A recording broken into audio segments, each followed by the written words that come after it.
बस।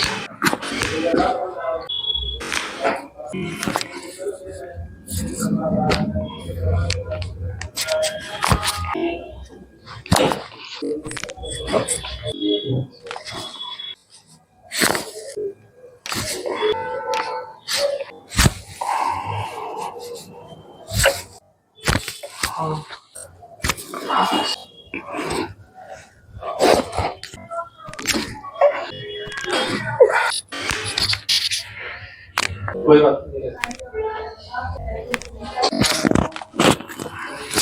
आप करिए। सीधे करिए, हाथ की उंगली सीधे करके मिलाइए।